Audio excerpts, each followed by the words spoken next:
Hey there, welcome to this overview of the North Georgia real estate market, specifically talking about short-term rentals, things and areas to stay away from, areas to focus on, where I think there are opportunities. And if you are watching this video, you may know who I am or you may not. My name is Connor Cushman. I am a realtor in North Georgia. Started my business in the North Metro Atlanta area and over time have expanded across North Georgia with a majority of my clients being out of state short-term rental investors who I help educate on investing in short-term rentals, the financing, the management, the setup, design, and everything in between.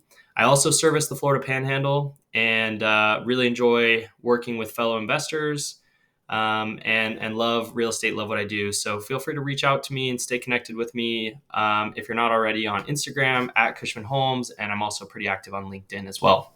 So let's get into it.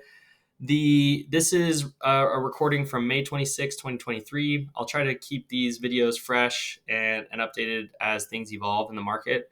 But let's start with where I think there are opportunities in the market and where the kind of hot spots are for investing in North Georgia, specifically short-term rentals. So the big destinations are Blue Ridge, Ellijay, Cherry Log, and in between this is probably the more mature market. And I would also loop in Mineral Bluff and Morganton addresses in here. So if you were to put a center point on the Blue Ridge side of the market, it would be kind of a box around this north side of Blue Ridge, coming down to Cherry Log over to the southern point of Lake Blue Ridge, where you've got Aska Road right here, and then up and around downtown. Downtown's nice. It's not a particularly big town, but it's a beautiful, classy town with some great restaurants and some really fun things to do. You got the Blue Ridge Scenic Railway down here. And then in the Aska region, you've got lots of fishing and whitewater rafting around here. You've also got Mercier Orchards over to the northwest side of Blue Ridge. So you've got wineries, orchards, whitewater rafting, fishing, hiking, some great hiking all throughout here, and just a beautiful pocket. Cherry Log, there's some great properties all along 76 here on the east and west side, and some awesome properties kind of in here, as well as in Morganton and Mineral Bluff. You can find property all the way up to the North Carolina border. You just want to be careful about not getting too isolated and too remote up here. Sometimes the cabin will be nice enough that it'll justify the location, and one of the big things about the North Georgia market is that half of the destination is the cabin itself. So location is important, like in anything in real estate, but the cabin itself is very important in this market, where you have kind of this disjointed region of attractions and hotspots, and therefore you can be successful all over North Georgia. And when I say North Georgia, I'm talking about kind of this area that we've already talked about, and then moving across the Chattahoochee National Forest over to Blairsville, Helen, Cleveland, even Hiawassee and Clayton. There's all sorts of little pockets all over here. The bulk of my work has been in this area here in Blue Ridge, Ellijay, Mineral Bluff, Morganton, and then more recently seeing more activity in Helen, Cleveland, Dahlonega. I own property kind of in here in Blue Ridge as well as in the Dahlonega market. But there's opportunity all over this area that I'm showing on my map, with a few exceptions where there are STR moratoriums or tighter regulation that you have to be aware of.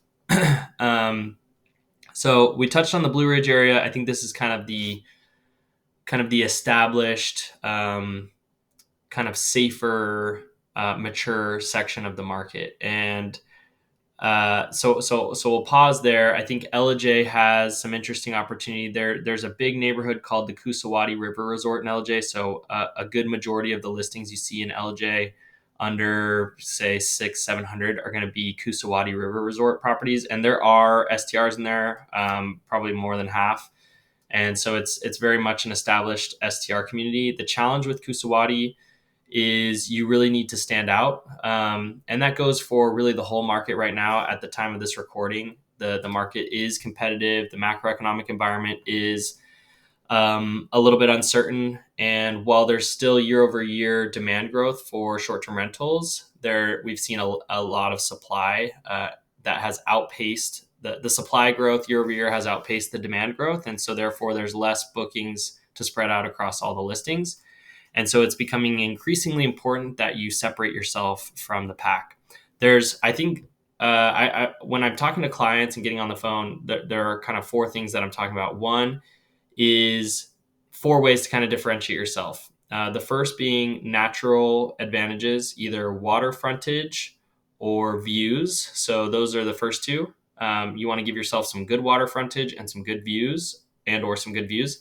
And both of those things can kind of be on a sliding scale. So you could have creek frontage, and it might be just a small creek, and that's still cool. But then you've got like Fighting Town Creek or Aska River frontage, where you've got this like deep, wide river frontage, and that's going to be a lot more interesting and exciting for guests and command more revenue. So you can look at the water frontage on kind of this spectrum, and same with views. You've probably seen views that make you stop and stare for several minutes because it's several layers and miles of mountain views. And then there's others where you kind of have this peekaboo view, where you've got just like one hill that's a couple hundred yards away, right? So both are good, but obviously one is going to impact revenue more meaningfully, and you're going to pay a premium to go kind of further up the spectrum as far as the quality of that view or that water frontage. So you just have to look at those trade-offs. On the peekaboo views, you might find opportunity where you can actually tree trim and open up views, and so that's a strategy to consider. Tree trimming is not necessarily cheap, but it is worth it if you find the right opportunity.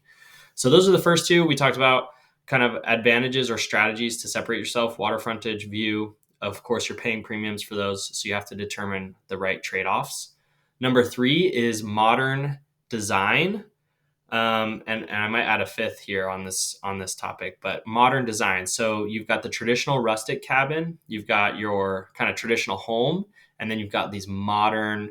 You're probably, if you've watched the Blue Ridge market or you look at the available inventory, you'll see what looks very different from your traditional rustic log cabin, where you've got these modern finishes. You might have some whitewash tongue and groove.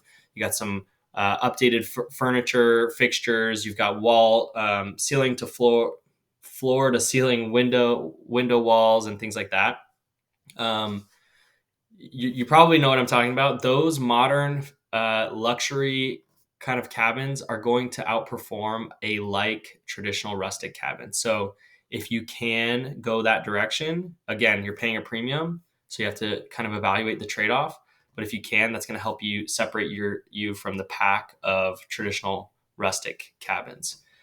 So that's number three. We got views, water frontage, modern design, and that goes into kind of the build and the architectural style, but it could also be just the finishes. And you might be able to take a traditional rustic and turn it into a modern design with enough work and budget and talent.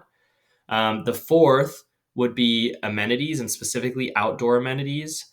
So looking at things like a putting green, hammocks, the hanging egg chairs, cool fire pits. Maybe you do a solo stove smokeless fire pit instead of just a crappy $30 Walmart fire pit. Maybe you do something like a zip line or a rock climbing wall, or a cornhole turf course setup, or a basketball court. You put in some pavement and you do a full basketball court, or you do pickleball court. These things certain things can take a lot of money, and then others you might be able to be a little scrappier about. I'm looking at things like saunas and cold plunges and outdoor gyms and things like that. So get creative, try to find your angle. Maybe find something that works in one market and bring it to this market, or find a property that you think is performing very well and try to identify what are those unique qualities and outdoor amenities that they have. I talk about outdoor amenities because I think it's increasingly becoming an important way to capture the attention on Airbnb with photos, and get people to book when they're comparing a lot of nice interiors, a lot of interior design, the outdoor amenities. If you've got the land and the space and the budget and the ability to make that stuff happen, it can really differentiate yourself from the competition. So we've got view, water frontage, interior design, style, outdoor amenities. And then the last one I would say is I'll call it kind of land hacking, or just multi-unit development strategies. So this would be maybe buying an existing property that isn't particularly special, but it's on 5 acres, and you see a path and you have a vision for either parceling out that land and maybe selling off the land to recoup your capital, or developing the land into additional cabins. Maybe if you're buying in the right area, maybe you're putting on an Airstream or a tiny home. These things are getting more popular, but the reality is very few people are actually executing on those things well. So you could take a property that maybe is just breaking even, and then you add on some additional units, or you're selling off land or developing land to really turn that investment into a home run, right? So those would be kind of the 5 different strategies to think about. The last thing I would say is, sorry, I've got a fly buzzing around me. The last thing I would say is, for where we are in the market right now, you have to understand the difference between turnkey and like not turnkey, and look at that as a spectrum too, and understand that on the turnkey side of the spectrum. So when you're trying to buy a property that's fully updated, furnished, turnkey, ready to go, maybe is already an existing rental, you're going to pay a premium for that because there are hundreds or thousands of other investors with eyes on the market looking that are out of state that are willing to pay to save themselves time and just get a property up and running and rolling. Whereas if you have maybe more time or handyman skills, or you're closer to the market that you could spend a couple weeks getting the property set up, and or you're good at maybe managing relationships with contractors, you might be able to get a better deal, or get a deal at all, and capture more margin by going for that cosmetic remodel property. So understand kind of your skills and time and resources, and then make the investment accordingly. So I went on kind of a long tangent there, and I apologize, but I think that is maybe more important than kind of those principles and strategies are maybe more important than which particular pocket of the market you go after, because you could apply those strategies to any pocket of the market and do well. But I'll finish out the video by kind of highlighting some other towns or areas to keep an eye on, and just kind of give you an overview of the rest of the market and where people might succeed investing. So I would say the focus is probably this area here. I have also had clients purchase in Blairsville. I need to double check as of this recording what the current situation is with the STR moratorium, but for most of 2022, they were not giving out new STR permits. So proceed with caution in Union County.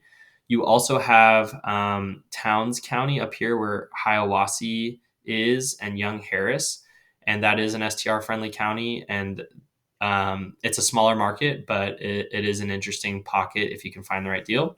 You want to probably find something that's lake frontage or has a really nice view. You've got some nice altitude in this pocket of the market. And then you've got Helen, Cleveland, and Dahlonega that I would kind of bucket together. Helen, in the city limits of downtown Helen, you are most likely grandfathered in with an STR permit, and it's pretty easy to get an STR going there. Outside of city limits, you're in White County, and same with Cleveland addresses. And it's kind of roughly a 90-day permit process, with needing to present in front of the Board of Commissioners, get approval from the neighbors, and there's some risk and some time involved in getting that done. So it's a challenge to kind of pursue those properties. So just be wise and careful as you're looking at properties in that area. That's a much more difficult process than, say, like LJ, Blue Ridge addresses. For the most part, Gilmer, Fannin County, pretty relaxed. Around downtown LJ, there are STR restrictions, and same with downtown Blue Ridge. So basically, city limits, the gray on the map, is probably a no-go for short-term rentals, and East LJ addresses, if you see those. But then there are other pockets of the market. So Dahlonega, Lumpkin County, is totally fair game. They're probably the most lax county in the area, even more so than Fannin and Gilmer. So Dahlonega is interesting. It's a smaller market, and it's actually probably my favorite small downtown of the area. It's very charming. And then outside of that pocket, you've got potential in Big Canoe, Jasper, Talking Rock, Dawsonville, Murrayville, Lake Lanier, kind of on the north side of Lake Lanier here, which is an awesome lake. There are some interesting opportunities. These markets, kind of in this southern part of the market, have not gotten as much nationwide attention as, say, Blue Ridge or Helen, and they're not as much on the radar. So they're a little bit more regional. However, they're obviously much closer to Metro Atlanta, and there are STR friendly areas around here. Generally, the numbers don't make as much sense because you do have kind of the spillover effect of just residential demand keeping prices higher here. So you have a lot of more full time residents kind of living in these areas. But if because there aren't as many investor eyes on these markets, I do believe that there's opportunity around here if you can find the right property. So hopefully this was valuable time spent getting familiar with the market and, more importantly, kind of the principles for investing around here. And if you are interested in investing here or in Florida, please consider me as a resource. I'm more active on Instagram at Cushman Homes. And yeah, I'm here to help fellow investors build long term wealth for their families to be able to pursue the life that they want to live. I'm hoping to do that for myself and my family and want to help others. I approach this business with a long term perspective. I'll be the first to tell you if I think an investment's not going to be profitable. And I plan to be in the business for a long time. So I hope if you are in any of my markets that you'll give me an opportunity to serve you, and look forward to working with you. Thanks for the time.